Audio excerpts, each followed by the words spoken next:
Welcome, Kindred Spirit. I'm Diane, and this is Cultivate Life, period. As if that's really all we have to do. If you're new here, welcome, and please consider subscribing. If you're a returning Kindred Spirit, it's my honor, and welcome back. Here's this week's story. Enjoy, and don't forget to leave your comments below.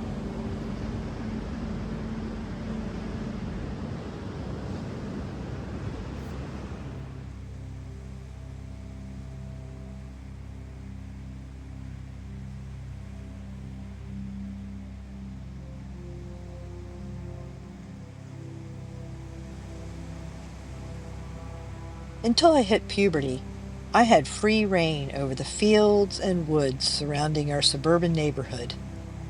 Until suddenly, I didn't. I think I was around 10 when my parents decided it was no longer safe for me. The reason? Because I was a girl. Girls don't play in the woods. Overnight, fort building, crayfish catching, and swinging over the creek on a vine were deemed too dangerous for a budding female like me.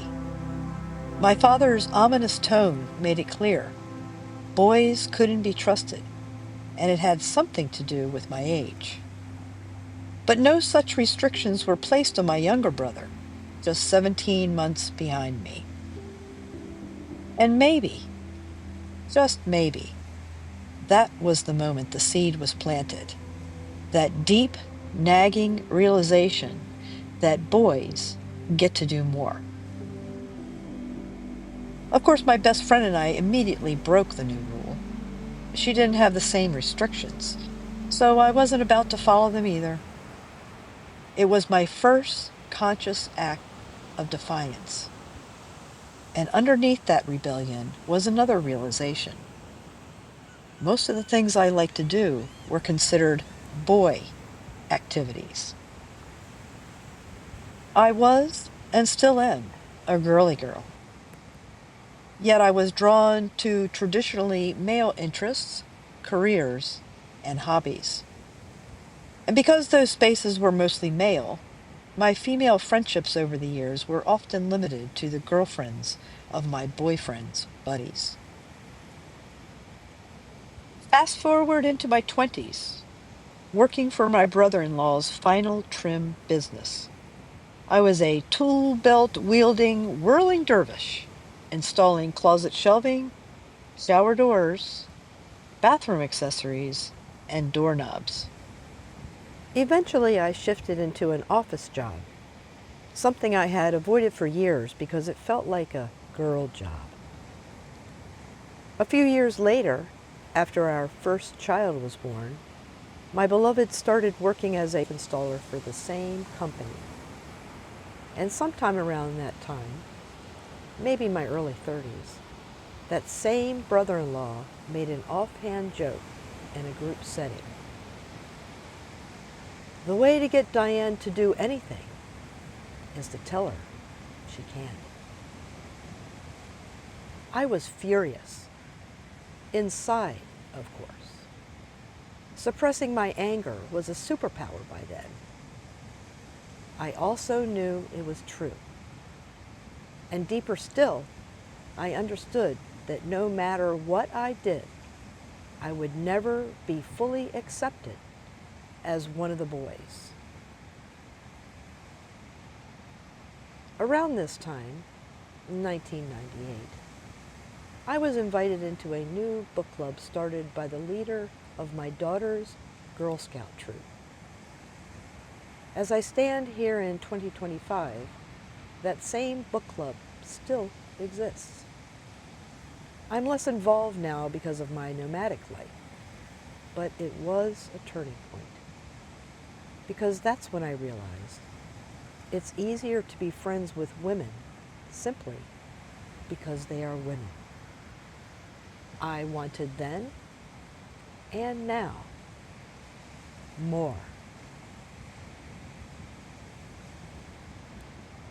By then, my beloved and I had branched off into our own final trim business. And, as if I wasn't busy enough, I took a job at the local library just to learn how they kept track of all those books. There, I met a woman from India, recently widowed, still grieving, and actively snarky about American women. Let me qualify that. White American women. Her take? American women are thin-skinned, take everything personally, and can't handle the truth. I told her that hadn't been my experience. At least, not much. After several invitations and an interesting encounter with a new resident to the area who came into the library and looking for a book club, my new library friend and I were bidding for this person's friendship. And what happened is that that person decided, you know, I want to try Diane's book club. And my library friend finally allowed herself to just show up once. My book club besties embraced her with open arms. Never a doubt in my heart. And all these years later, she is still an integral part of the group. All of this bubbled up recently while touring a working shrimp boat and later on a beachfront walk along the Texas Gulf Coast. The shrimping industry here has fallen on hard times, mostly due to global trade. Several times during the tour, the presenters casually mentioned they had job applications available if anyone in our group of 30 was interested. If I were in a different chapter of my life, I might have given it a shot, at least for the experience.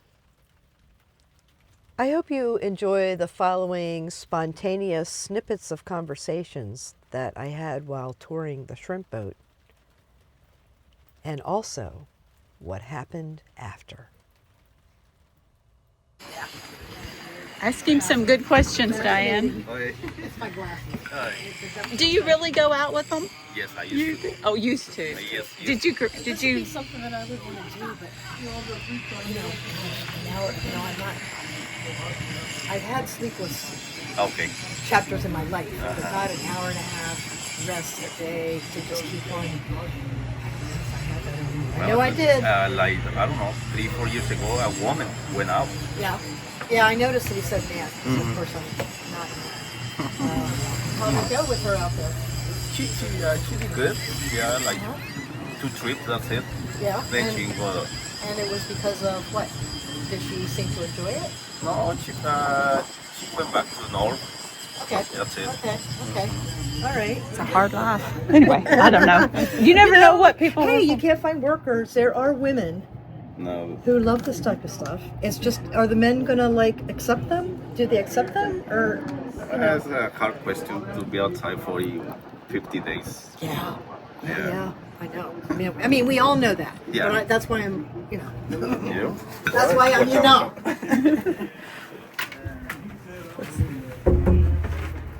Captain, he's gone already. He was telling me a few weeks ago, he says, we were talking about the sleep, and he goes, you know what, I get home, and my family is used to sleeping at 10, 11 o'clock and waking up at 9 in the morning, and I can't. I'm already accustomed to it. I can't. As much as I want to, I'll go out with my wife, we'll go somewhere, and at 2 in the morning, I'm still awake, and I'll close my eyes, and at 3 or 4, I'm awake, and I'm ready to go. And you see I'm just as spunky as can be. Okay. But you know what? My body got so used to it already. There's no way, so when we tie the boat up for a certain amount of time for repairs, he's antsy. He's like, I can't get used to his lifestyle. I can't get used to it. I could see that. I could see that. And a lot of them told me that. He says, you get used to it, and you come home and you're up all night doing something. He says, he's telling my lawnmower is a Ryobi, battery operated, and it has a headlamp. And I cut my grass at 12 at night because it makes no noise. And I said, "You're kidding." And he showed me pictures. He says, "I'm not joking, Leonard. I'm in my garage trying to do something because I can't sleep." Yeah.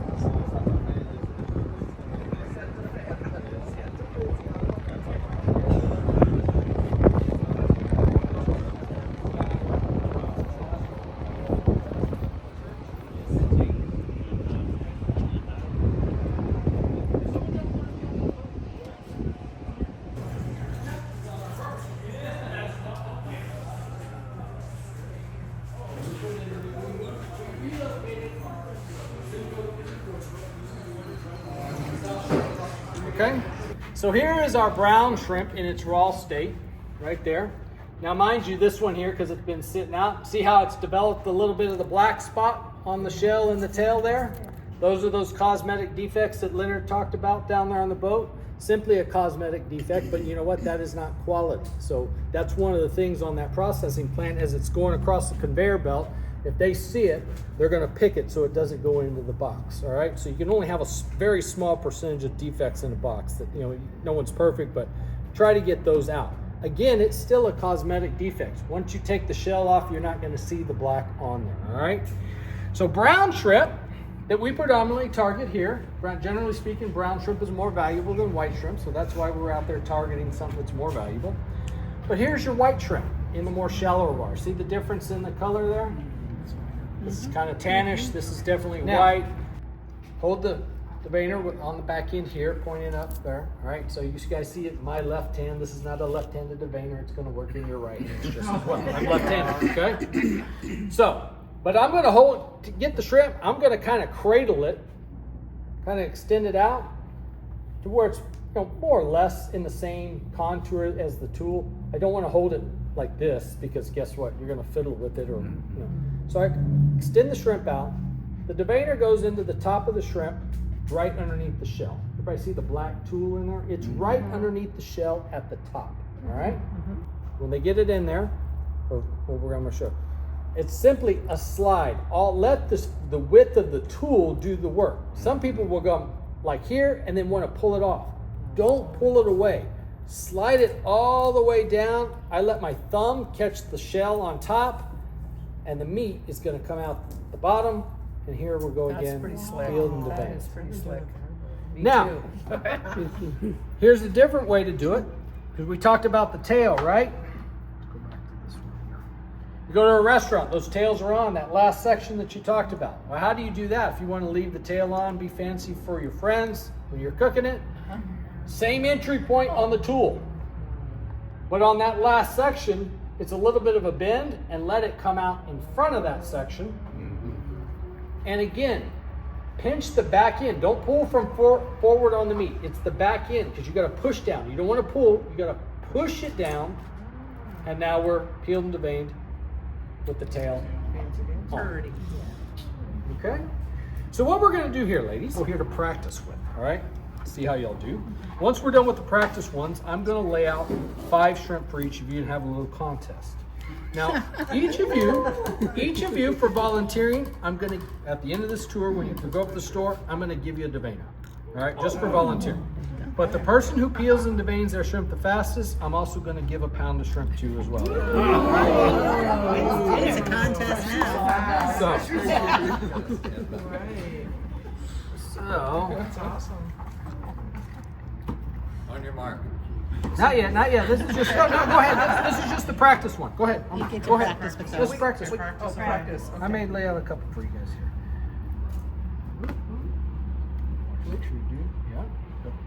The tail on, tail off. For the contest, it makes no difference. Slide it down. Strength, so you You gotta slide it stop down. it.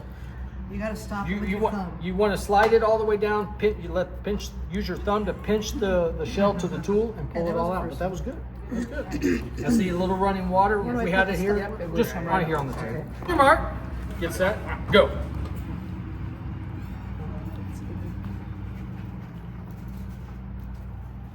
Remember, slide it down. Slide it down. Oh, you guys are both fancy. Oh, you know what? Slide You it did down. the whole thing. That's right. you go. It's all right. I'm not here to win. I'm here to learn. Well, if you don't win, you learn. That's right. So we're winning and learning. That's right. See, my hands are shaking. I can't do We're not into presentation. He didn't say anything about presentation. No, Slide it down, use that back, slide it all the way down, put your thumb on top, and catch it. There you go. Oh, there we go. Oh, wow. Oh, you got one more. Oh, we got a winner on this side over here. I thought y'all tied. Good job. Good job. Yeah, it was pretty good. All right, That was guys. really good. Good job. Great. Great demonstration. All right, ladies, right behind us is a little sink with some water and soap. You're more than welcome to wash your hands, and then I will get you your cards that you're going to take up here to the store in just a minute. So right behind us is the sink with there's soap and water. excellent. Do you sell these at the store? Yeah, I do. All good rides you get in the store. No, don't take that one. I'm going to give you a clean one in the store. I'm going to have one for another tour. Later, walking the beach with 2 new women friends, we passed a rare sight. 2 women surf fishing together instead of waiting for an invite from a man. The 3 of us openly cheered them on, throwing them thumbs up as we passed.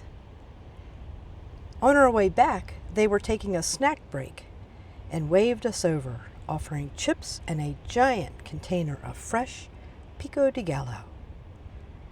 After some friendly banter, we continued on, and one of my friends made an observation that stuck with me. Those young women are out here participating in a man's hobby, but they've brought in all these quality of life details. Full makeup, including lashes, excellent, nutritious, delicious snacks. They were here to enjoy each other's company and maybe even solve one of the world's problems. Mostly, they were being in the present moment, knowing that whatever they're waiting for is on the way in perfect timing.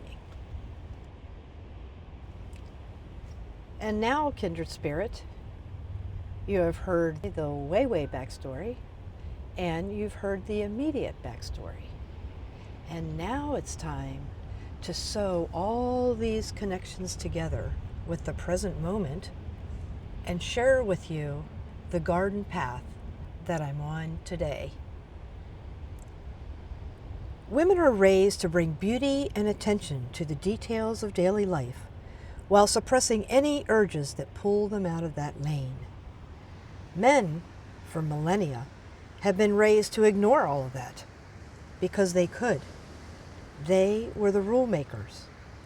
And here we are today, still unraveling the consequences of whatever caused the separation.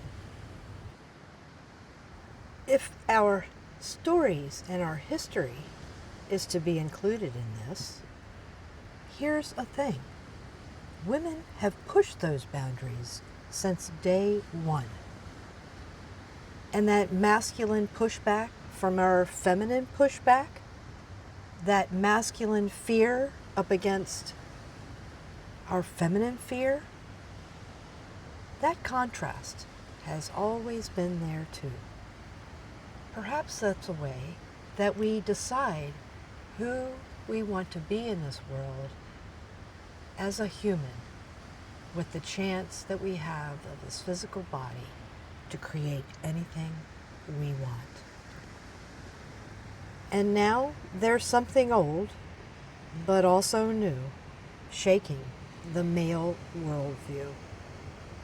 Globally, especially in places where women face extreme oppression, birth rates are falling. Women are choosing not to have children, and men are getting nervous. Nervous enough to start wars. Oh my! What will happen when there's no more young men being born? Who are we going to raise up and send off to fight for what?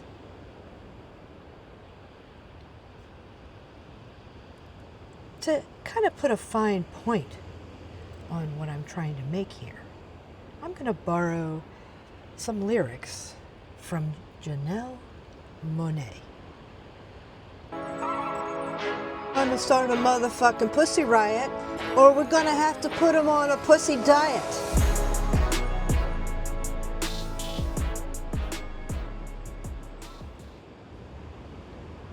History has been written to validate the necessity of killing others to protect the status quo. What happens when the entire structure of control starts to crumble? This is humanity's cyclical trauma. Actually, humanity is locked in a trauma bond. We're at yet another inflection point. From childhood restrictions to defiance, from traditionally male jobs to deep female friendships, from book clubs to shrimp boats. This story reflects a shifting understanding of power, permission, and presence. The world has long tried to dictate where women belong, yet we carve our own paths anyway.